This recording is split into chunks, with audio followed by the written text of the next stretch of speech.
Good afternoon. I'm Keith Luce with the National Committee on North Korea. Welcome to our meeting this afternoon, co-hosted with the US-Asia Institute to discuss the crisis and contingency planning on the Korean Peninsula. Is Congress ready? NCNK is an organization that works to promote principled engagement with North Korea between the U.S. and that country in a variety of ways. For example, we support U.S. humanitarian, non-governmental organizations who are involved in humanitarian work in North Korea.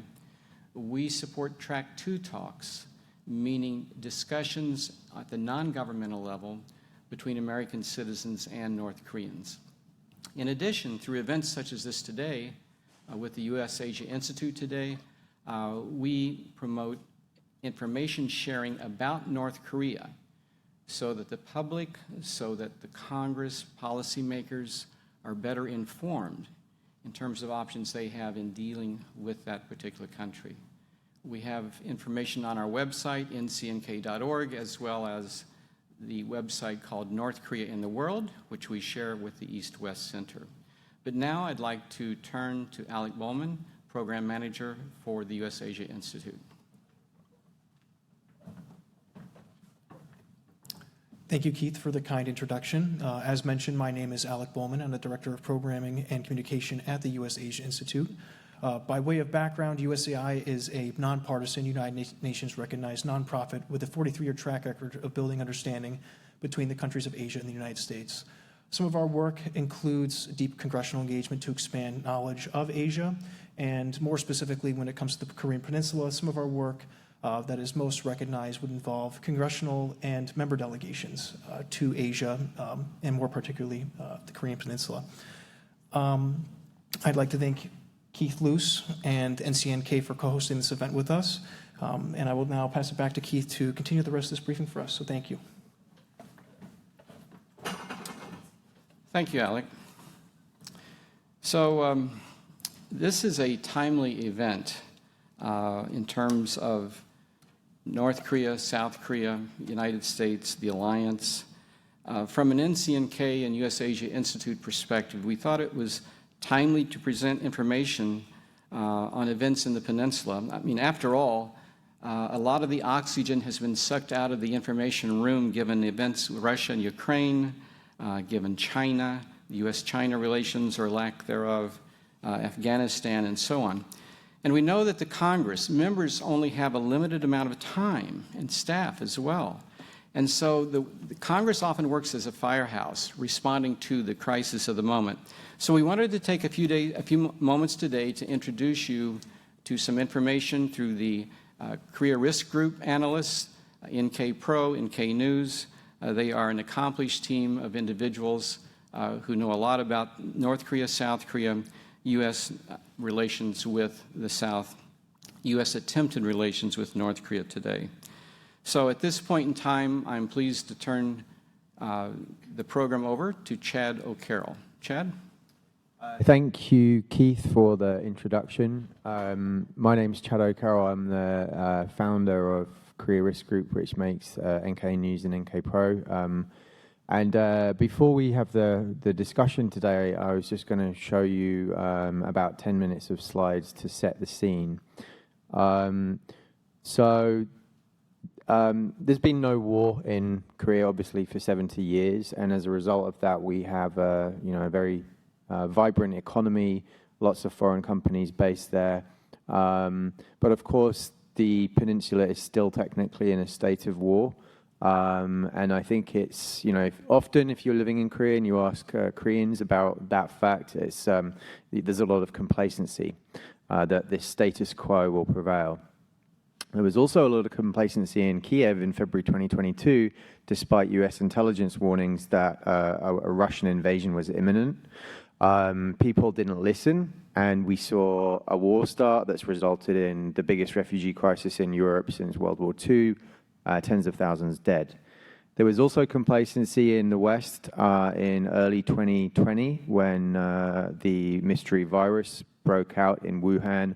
People didn't really take it seriously. 3 months later, we had scenes like this in New York City, and a lot of the death could have probably been avoided.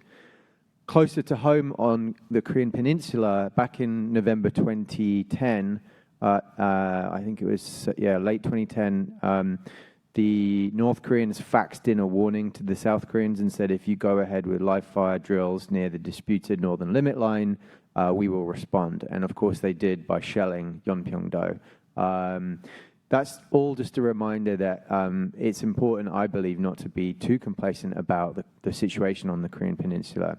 So that being said, let me just explain quickly why we believe there is growing risk at the moment. So I'll just quickly look at some facts from 2022 this year, explain why they're notable, and then just give you a quick forecast of some events we know are coming up.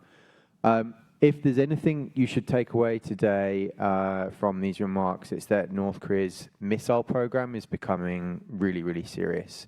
So this year alone, we've had 60 ballistic missile tests. That's almost 6 times the number of tests in 2021. And it's double the amount of all the missiles ever launched under Kim Il-sung and Kim Jong-il. So huge, huge uptick in missile testing.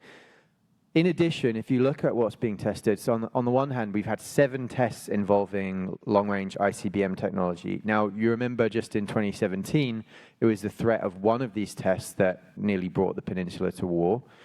We've had IRBM, intermediate range missile testing over Japan, first time in 5 years, submarine launched ballistic missiles.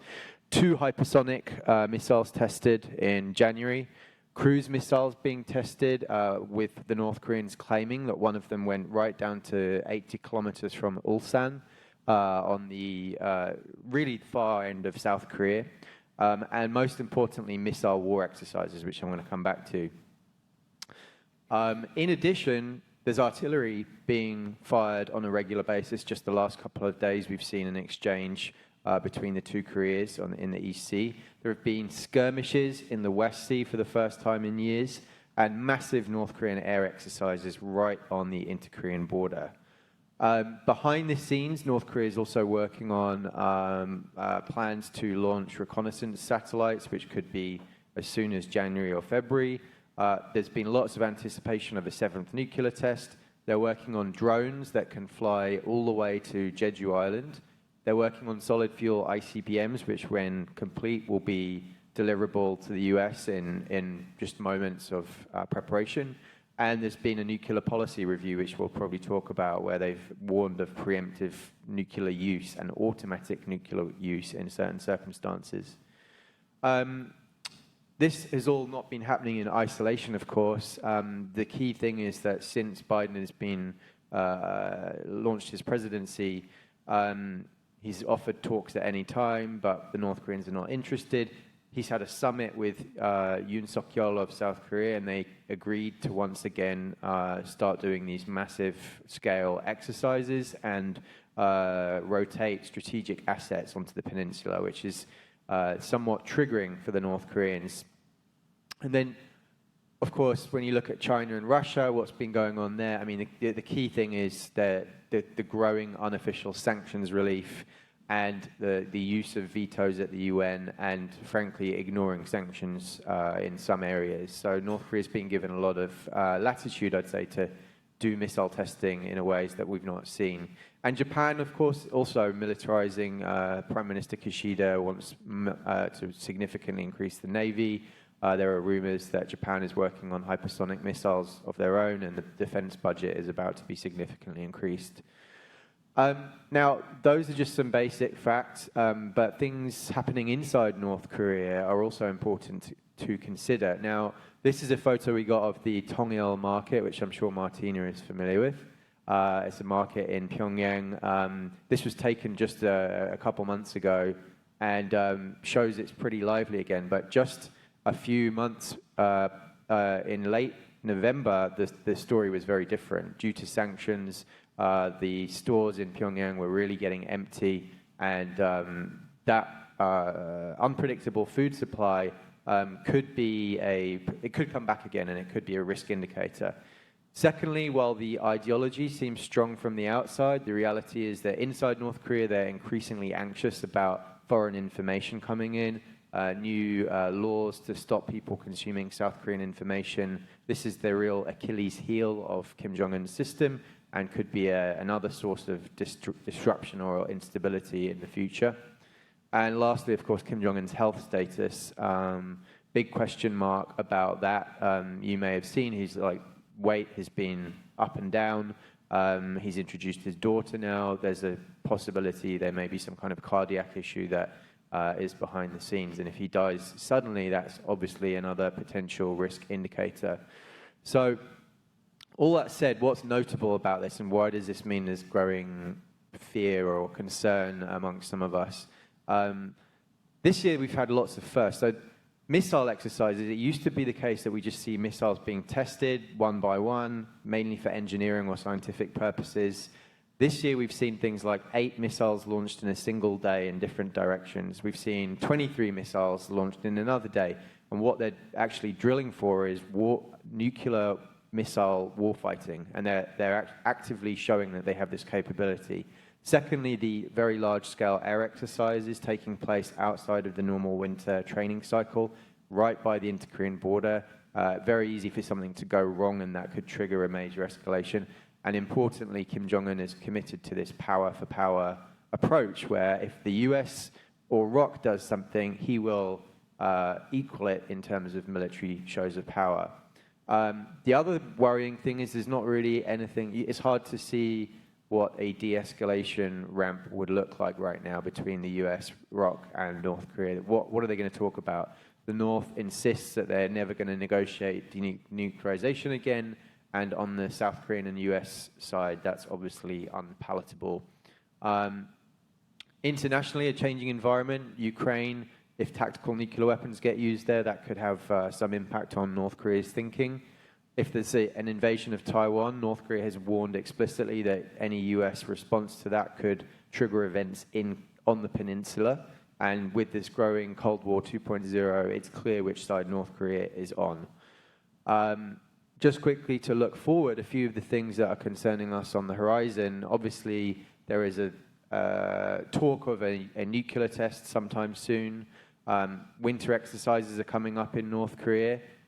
Satellite launches have traditionally been done in winter months, so January, February. And Q2 spring, we're going to be having large-scale US ROC exercises again. So all of these things are periods where we could see tensions shooting up again. And importantly, the main concern is just this interest from Kim Jong-un in power for power. When you consider that there are 2 to 3 rounds of predictable US ROC exercises each year, and you see how North Korea responded to the last round, what we're looking at for the next 4 or 5 years under Yoon Suk-yeol and at least Biden for 2 more years is the strong possibility that there will be massive increases in tension 2 to 3 times per year. And the big fear is that an accident takes place, there's miscalculation, and then things start circling out of control. And if they do, is Congress ready? I would argue not. I think the land of bad policy options has just got worse. So that's my introduction. Back over to you, Keith.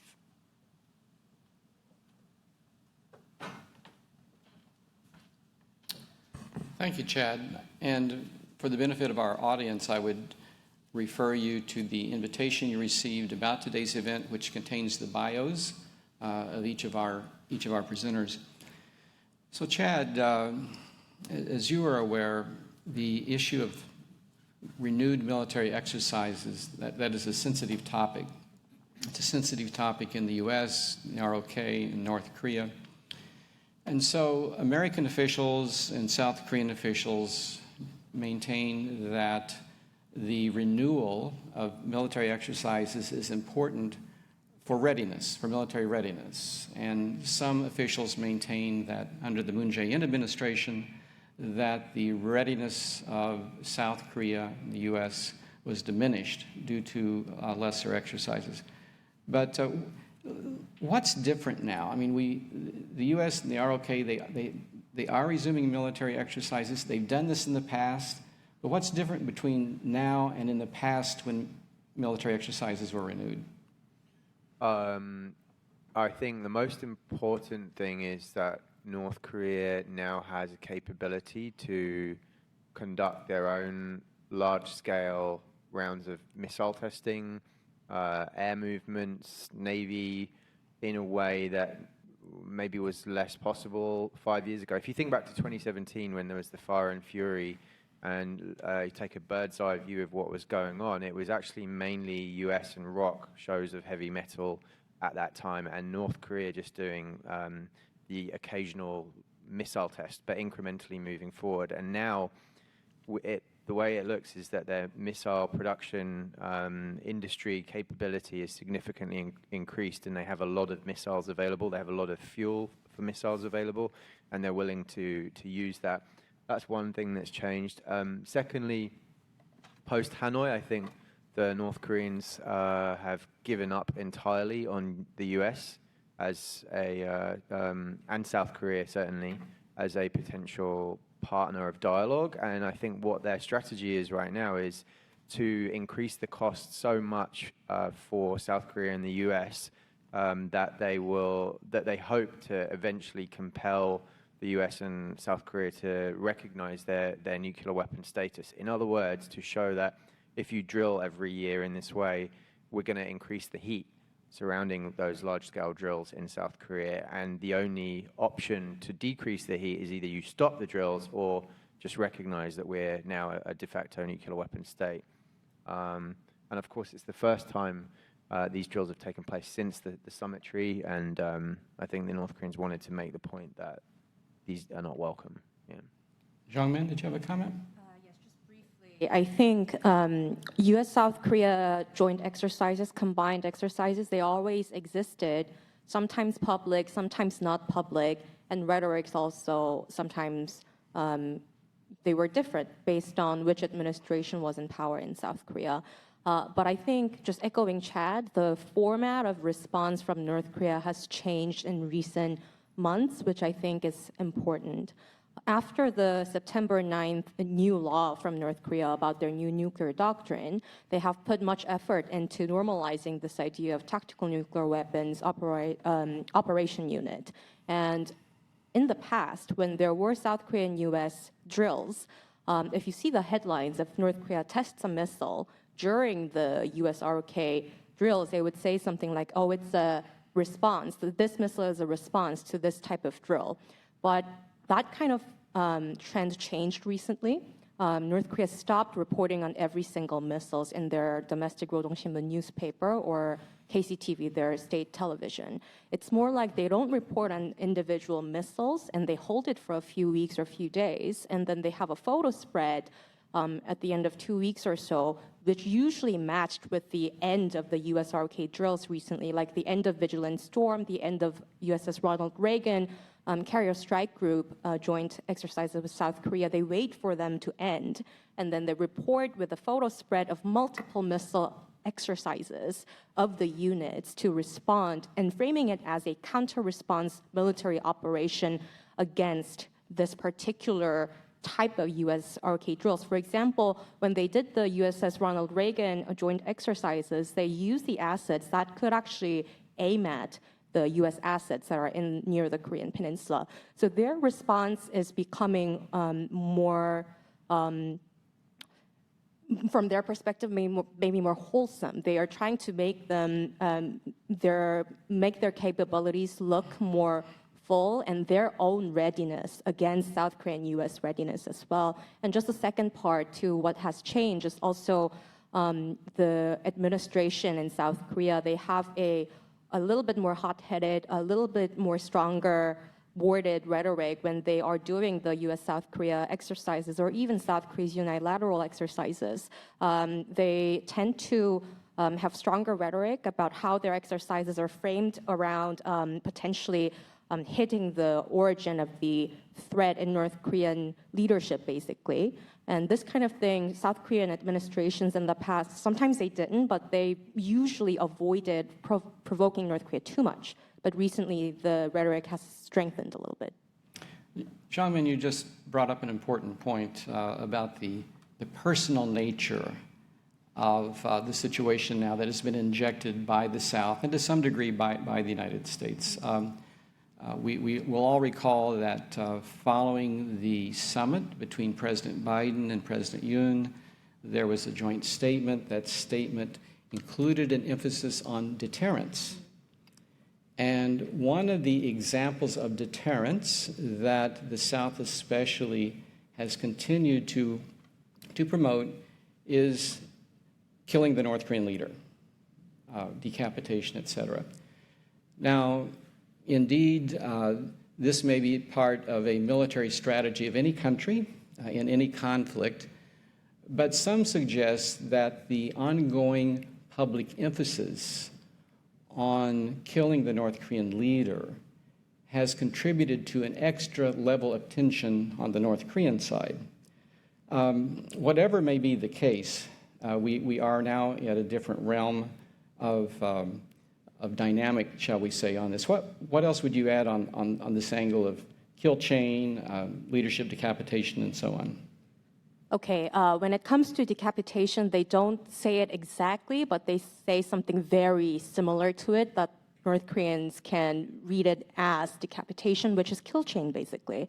I covered the January 2022 pre-election South Korean presidential candidate press conference, and a question that I asked to now President Yoon Suk-yeol was, the North Korea tested a missile this morning, and the threat is continuing. How are you going to prevent it? And the answer that I was expecting was something about diplomacy, something about deterrence, the things that presidents usually say. But what he said was, oh, did you say missile?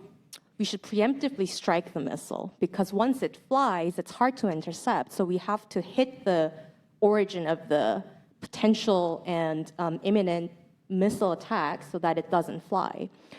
What it shows me from this incident, which has been a pattern that's continuing until now, is the South Korean president sometimes uses the discourse that should be done in the military compound as a political leader.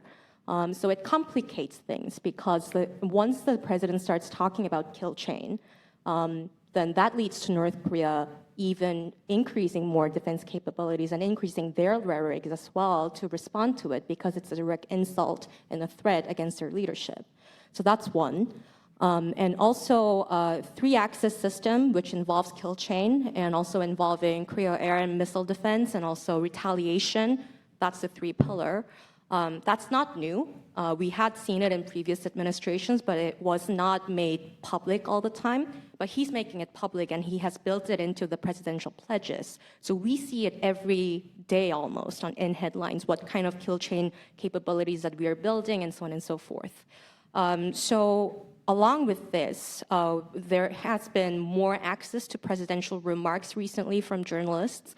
Journalists ask a lot of North Korea questions. So there's an increase of frequency for the South Korean president to say something that might be considered very threatening to the North Korean leadership. And North Korean military also has the pressure and responsibility to look like they are trying to protect the leadership. So it creates like a not such a great cycle of escalation between the two.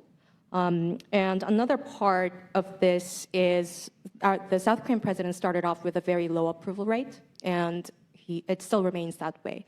And for Yoon, who is new to politics, he has a very strong incentive and pressure to look like a tough leadership, which a lot of constituency in South Korea thought that lacked in the former administration. So it builds into this personal temptation to look tough. It builds into all of this trends. And just one last thing is also a very normative statements about Indo-Pacific region and rule-based order has been increasing during the Biden administration. And Yoon also has pressure to look like very strong alliance, showing, basically echoing the normative statements that the United States has against North Korea. So when you look at the statement, it's like a very interesting mix of anti-communism, anti-North Korea, looking tough, plus echoing the US-led value-driven policy statements. Okay, thank you. And by the way, to those who are tuning in online, just be reminded that you may submit questions through the Q&A, through the chat function. Andrei, congressional staff need as much information as possible. I'm sorry, we're getting some feedback here. They need as much information as possible to brief their members on what really is going on. And so you've heard both Chad and Jongmin give their perspective on what's behind the increased escalation on the peninsula. What's left out thus far? What would you add to the dynamic in terms of what's behind the increased escalation by North Korea and South Korea? I would say that we are probably going to rather dangerous situation, and personally I believe that it's going to end up badly. Yesterday we were talking with Chet about it, and he said that probably it's going to end up with few dozen people killed. I would agree.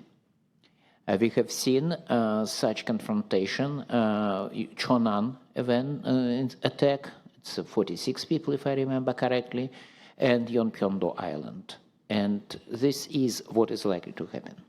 I think the major problem is that people, the conservatives who are currently in power in the South, in Seoul, they are very skeptical about any interaction with North Korea.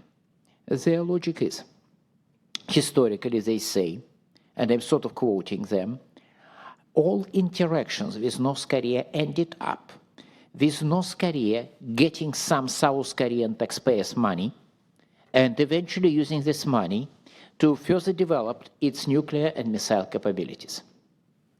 All interactions never brought some kind of lasting peace or cooperation or whichever. So, they say, it's better not to talk with North Koreans. And the current government would much prefer to see, few hundred miles of sea space between the DMZ and the Chinese border.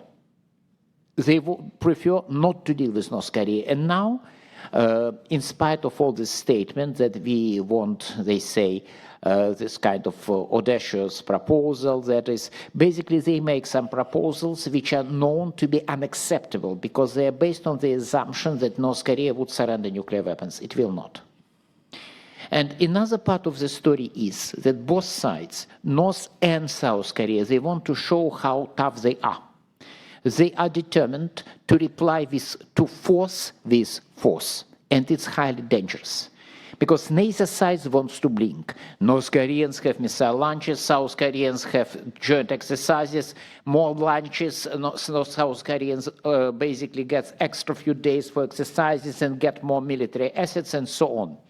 And this type of, kind of shows of strength, even if both sides are not really intended to have escalation, might lead to an escalation. And once again, if North Koreans do something like Yeonpyeongdo, it probably will have very little damage for them. It's not risky for them, because even if some people on the North Korean side are going to be killed, they don't care. And it will probably be a kind of a rise in tension in the region, which they will try to then get some kind of concessions from the South Korean and American side. I'm not sure whether they will succeed, but I see that things are going to some kind of major incident of the kind we have not seen for about 10 or 15 years. And on top of that, we have a new dimension. North Koreans are developing tactical nukes. They are likely to test tactical nukes, which are specifically designed to be used against the South Korean military. And they are very explicit, I would say strangely frank, about their military strategy. We had statements made by Kim Yo-jong and Kim Jong-un in April, repeated again in summer, and then again in early September, when they basically said that if necessary, we are willing to deliver nuclear strike first, and we are willing to use nuclear weapons against non-nuclear states, if they are allies of nuclear states, that is, against South Korea. And in one case, Kim Yo-jong said that South Korean military is going to be annihilated by the mighty North Korean military nuclear force. So indeed, if they have tactical nukes, it's becoming conceivable that they will use their strategic force, ICBM, they are developing, and sooner or later will basically deploy to try to keep Americans from providing their, from basically keeping their commitment as a part of alliance, at least what they're dreaming about, and at the same time deliver kind of to attack South Korea and to prevail, maybe unifying Korean Peninsula under their control, maybe forcing some uneven configuration, some conditions on South Korea. It's another development. I'm not going to say it's going to happen tomorrow or next year, but once they will have tactical nukes, it's something which is technically possible, and strangely enough, they're remarkably frank about it. I would say unusually frank.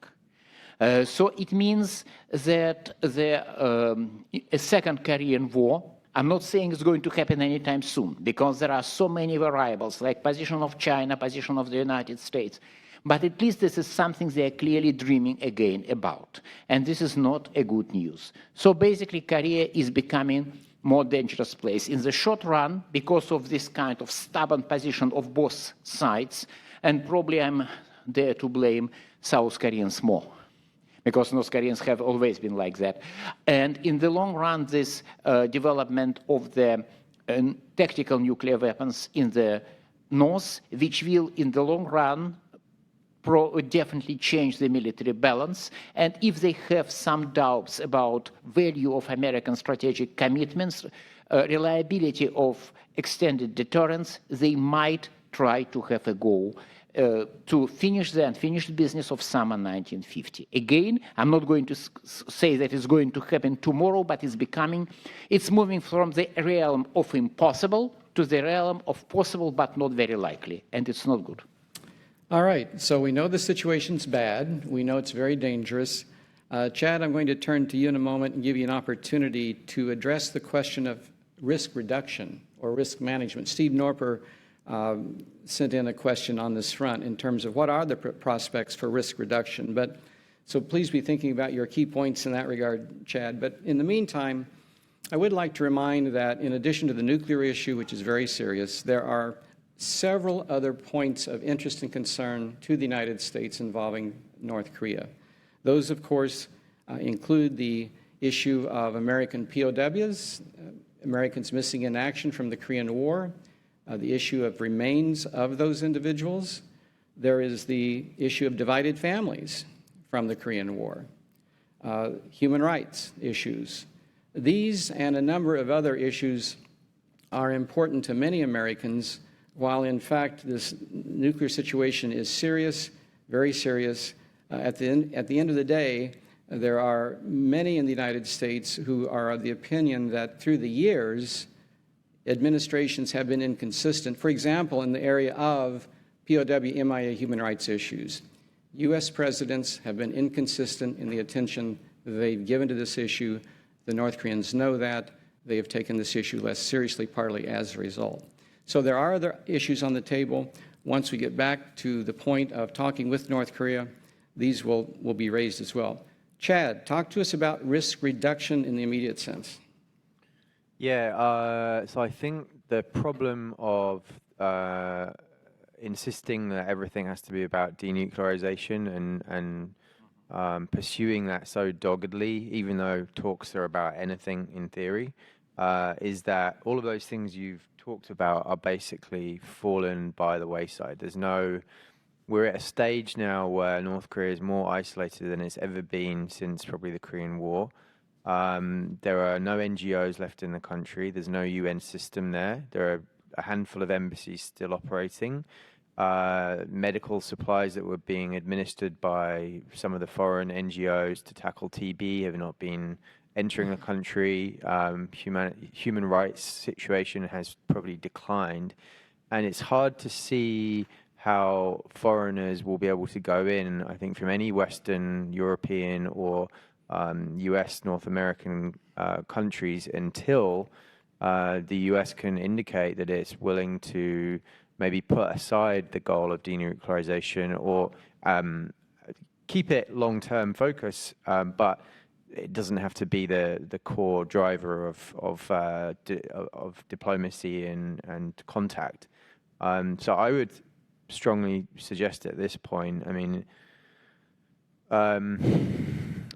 it's probably quite a radical idea for many, but I think we've got to the point you just have to recognize North Korea as a nuclear weapon state and move on and just, chalk this as a loss of the, a failure of the non-proliferation regime and try and learn from it. And, the only way to reduce the risk, given the growing momentum we have, is for there to be some kind of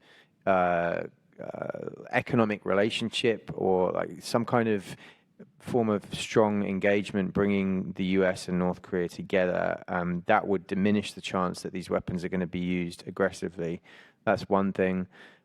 Just as a more short-term thing, I think with the exercises that we're seeing taking place right now and the US strategic assets that are coming in, why does there need to be so much public attention drawn to those by the military? Why are we as journalists being invited to tour the US Ronald Reagan and hear about all its capabilities to destroy North Korea?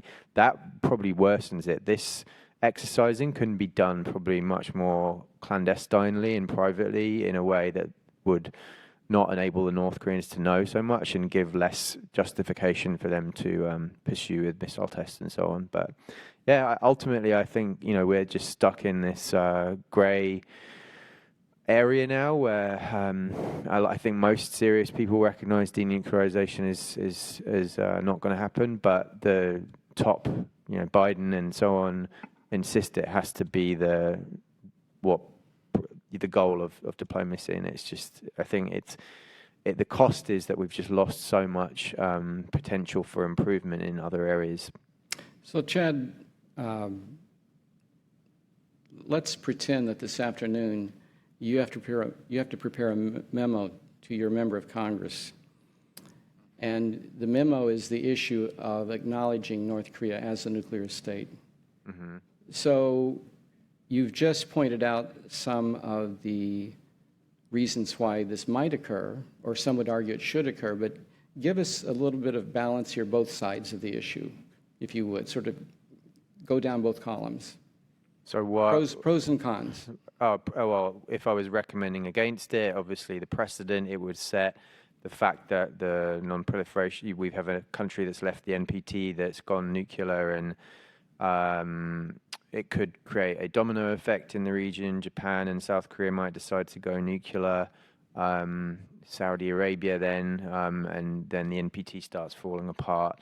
It would also, we're also rewarding a dictatorial system and recognizing their nuclear weapons, blah, blah, blah. You can go to town with things like that.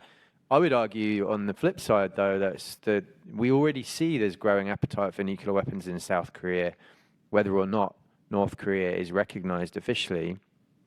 We already see growing risk of accident, miscalculation, leading to a really nasty, unpleasant situation in which nuclear weapons are used on the peninsula. Frankly, when the US can have cordial fist pumps with the Saudi Arabian leader, I just find it hard to understand why you can't do the same with the North Korean leader. I mean, with other India, Pakistan, we were able to look past their non-joining of the NPT for various reasons, and to economically integrate those countries into the global system, despite having nuclear weapons. So there is some precedent, but at this point, it's just I just think it's a waste of time to keep pushing on denuclearization. And I think the best argument against it creating a domino effect is that North Korea is, if any other country in the world went through the level of sanctions that North Korea has experienced for the last 25 years, there would probably be domestic problems, riots and the loss of market access.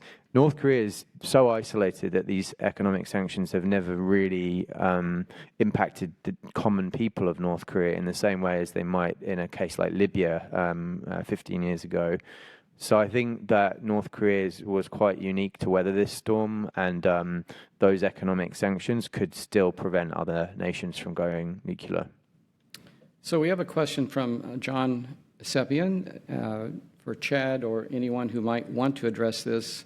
Should we place any emphasis on investing in more low-yield nuclear weapons? If not, are there any alternatives in terms of defense systems that would better address this issue?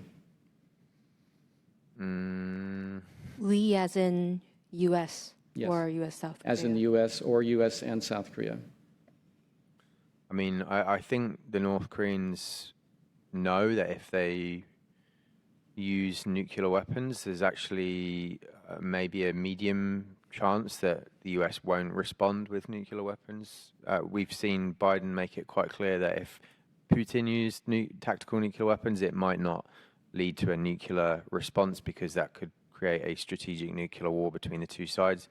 With North Korea, it's a bit different, but North Korea is in the driving seat with how much damage it can inflict in both South Korea and Japan and even places like Guam and maybe even the west coast of the US. So I think that I don't see how low-yield nukes on the US side really, that they exist already. I don't know if it would change much if there were more of them. Okay, Xiangmin? I'm just going to say there was already an appetite for President Yoon when he was a candidate. During the presidential debate, he mentioned, well, U.S. already has low-yield tactical, the ICBM that could be used as low-yield tactical nuclear weapons in California. Why don't we have more access to it? He said something like that in the debate, which was underreported. He backtracked on the idea of South Korea going nuclear after he was elected, and he said that South Korea should stick to NPT. But what I mean by there's already a growing appetite for it, either redeploying U.S. tactical nuclear weapons or having more say about clicking the button, or even developing South Korea's own homegrown tactical nuclear weapons. It has been increased, the discussion has been increasing, not in just margins of South Korean Yeouido, the National Assembly, but even with the deputy speaker and the very high-profile lawmakers in the parliament. Recently, there was a discussion and a very strong argument from the conservative lawmakers and even some of the 1.5-track progressive experts who used to aid presidential candidates during the election. They were both talking about how South Korea may have to just accept North Korea as de facto nuclear state by getting rid of the 1991 joint statement with North Korea about denuclearizing the Korean Peninsula. That was a statement that talked about how both Koreas should not develop or proliferate nuclear weapons. And the logic from the conservative side was that because of that statement, and North Korea already has nuclear weapons, we cannot build nuclear weapons or redeploy, so we have to get rid of the statement. That's a very dangerous way of logic, I think, but it is true that it is increasing in South Korea. The presidential office has drawn a very strong line that it's not something that the presidential office is reviewing, but looking back at what the president, when he was a candidate, talked about during the debates, it seems unlikely that he has totally got the option off the table completely. All right, Andrei, in a moment, I'm going to turn to you and ask that you give a summary of North Korea's cyber capabilities and how North Korea has been utilizing those capabilities in recent years. But before I do, we have a question from Charles Ross.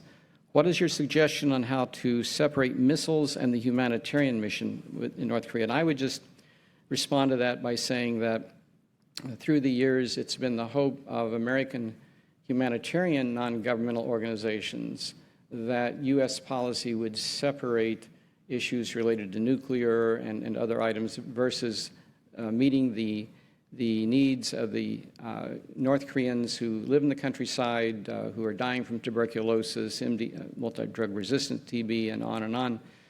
So a number of American NGOs have been involved in those programs, and the Americans that are involved work to make certain that there is monitoring in place, making certain that there's accountability in terms of these privately funded initiatives which occur. So speaking on behalf of NCNK and our membership, I know that there's a hope that in the future the U.S. And North Korea would recognize a line in terms of humanitarian issues versus nuclear and others. And by the way, the Congressional Research Service, as many of you know who are online or here, has a series of reports related to the peninsula, North Korea, South Korea, the U.S. ROK Alliance, et cetera. We're pleased that Diane Rennick is here with us today, and some of her colleagues, I believe, are online. So just be reminded of the important resource that CRS is. All right, Andrei. Well, talking about the about the cyber capabilities, we have to basically talk about two very different parts of the issue. One is ability to hack in order to get intelligence, and they're doing it a lot. And personally, I think I get between 5 and 10 hacking attempts per year.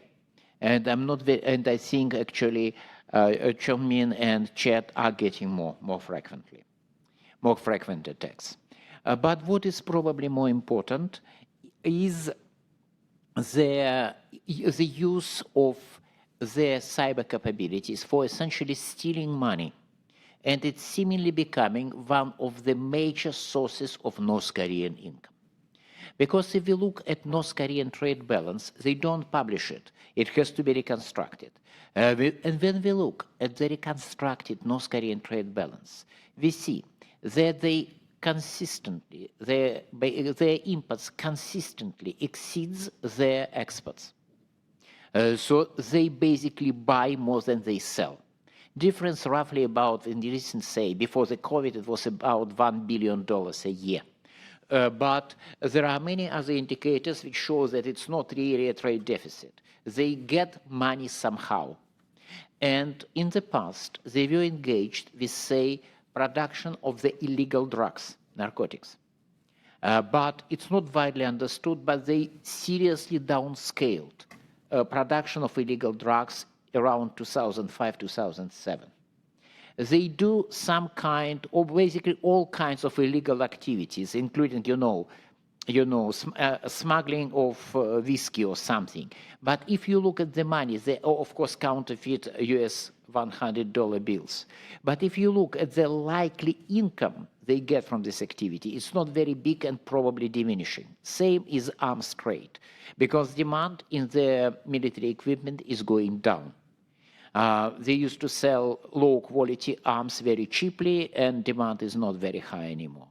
But they're still getting this money, and there is a growing amount of evidence which seemingly indicate that all this kind of cyber theft of all kinds, usually it's crypto, but not necessary. They usually are targeting countries of the developing world where cybersecurity is not very high, or some kind of non-banking credit, non-credit institutions which, like, say, gaming, online gaming companies, gambling companies, or just normal computer game companies. And they use it to get money. Honestly, everything, because it's hacking world, it's very unclear how much they get. But the piecemeal evidence we have seemingly indicate that this is a major, maybe the major, more likely, not the major, maybe still not as big as coal, but it's a major source of their hard currency income. Again, there are some problems like how do they cash this money? How do they make cryptocurrency into regular fiat currencies and everything? But it's big. And we obviously only see a small part of this operation, if you like, the proverbial tip of an iceberg. Jungmin, anything you would add? Can I answer the humanitarian question? As long as you add cyber to it. And by the way, before Jungmin responds, if there's anyone here who would like to ask a question, either raise your hand or step up to one of the mics. So, Jungmin, you have a two-part question. On cyber, I don't have much to add to Andrei. On humanitarian, I think from my perspective as a South Korean citizen as well, I think the question about separating missile and humanitarian, it's also about what Andrei actually said in another event yesterday, which is differentiating between the regime and the North Korean people when we're talking about North Korea. And about South Korean humanitarian efforts, not just international humanitarian efforts in general, I think nudging for the member states, especially South Korea, for restraint on linking the two together, the two discussions together in policy or statements, I think it could be helpful in pushing the ball forward a little bit. If we look at South Korea's recent policies such as the audacious initiative or engagement policy, they have recently revealed a roadmap which includes a humanitarian part of it. But the roadmap is about denuclearization, and ostensibly the South Korean government continues to say that humanitarian assistance is unrelated to political or military issues. But if you look at the practical ways of how South Korean government handles it, it's not like that. They keep linking the two, and I think it's the same with sometimes U.S. government as well. For example, recently there was a successful case of South Korean private entities humanitarian aid for North Korea somehow going into North Korea first time in years. And although they did not, the Unification Ministry did not release the private entity's name or what kind of items they were, it still comes into media. Although I'm a journalist, I would love more headlines. I wish that they wouldn't just tell us this, because if the issues are kept behind the doors, it will give more bandwidth for the private organizations to persuade the North Korean counterparts that this is going to be not reported and you can just take it. So that's my 1 cent. All right. Andrei, very briefly. Very briefly, trying 55 minutes. Oh, 55 seconds, I wanted to say. I think that it's time time to make a very important decision here in this city, in this building. Is the United States going to insist on denuclearization, which is a pipe dream and has been a pipe dream for 15 years? Is the US Congress going to behave as if it's capable of changing the laws, not of the United States, but laws of nuclear physics and ballistics?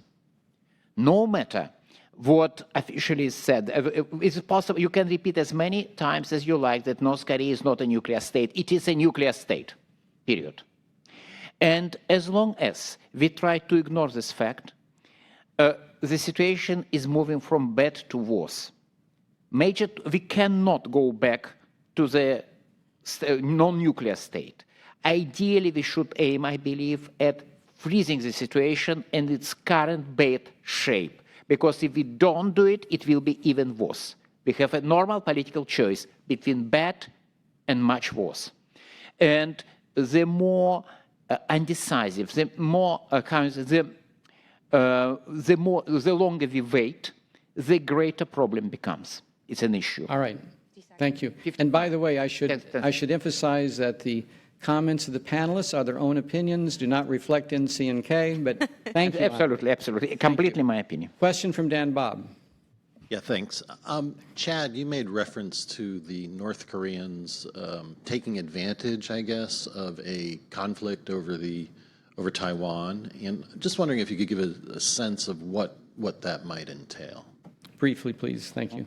Yeah, so there was a kind of ominous warning in North Korean state media about how any hasty U.S. response to Taiwan could trigger some kind of impact on the peninsula. I think the obvious ways that could manifest is, North Korea and China have a mutual defense treaty.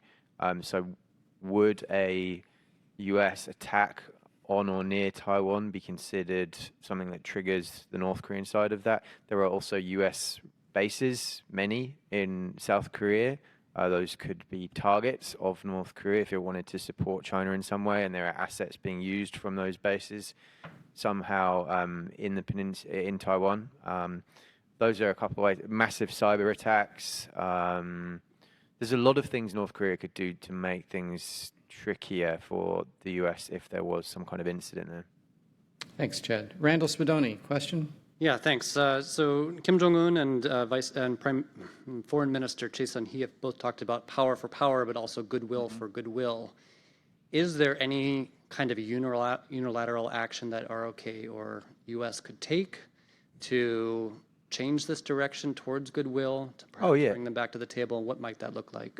I've been saying this for 2 years, but like there were so many small opportunities for Biden to personally reach out to Kim Jong-un, greet happy birthday, or celebrate an anniversary. The Queen of the UK was able to do that for the September 9th or October 10th, one of the two bigger anniversaries in North Korea, dispatched a letter from the Queen's office, and just something like that could have, at the early days, made a difference. I think it's too late now, but failing that, if the US could offer to kit out the Pyongyang General Hospital with some of the most sophisticated medical equipment in the world from top brands, that would be something they might show interest in.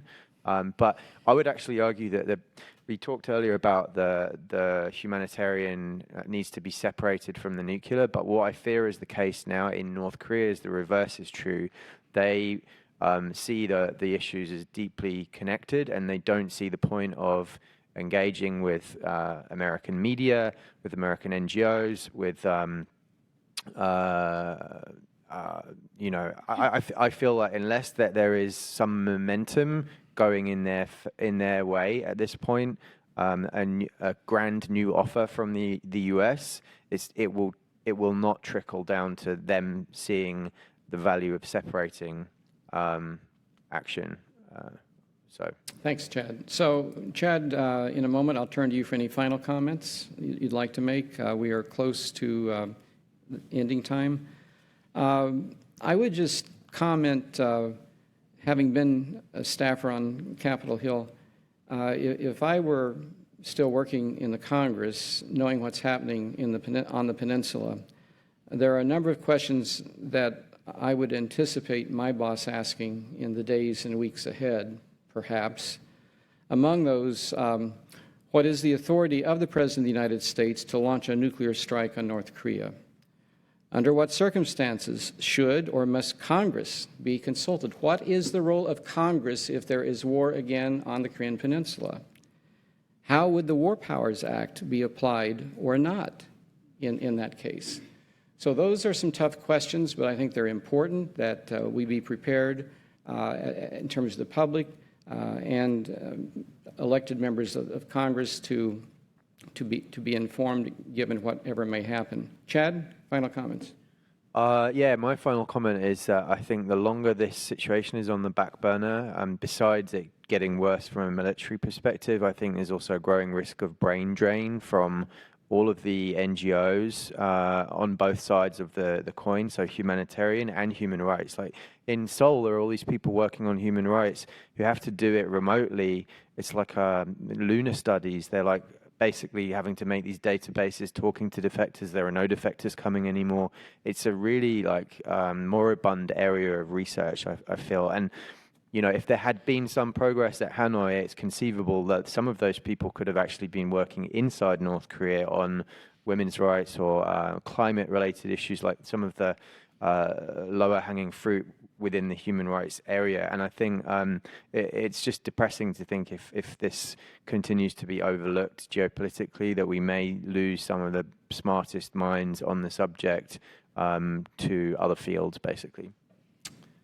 Thanks to Chad, to Jongmin, to Andrei for being with us today. Thanks to those of you who are with us in person or online. I'd like to also express gratitude to my colleague, Marissa McPherson, to the Reserve Officers Association, to the US Asia Institute, to Alec, and to Mary Sue, the president, who is here with us as well.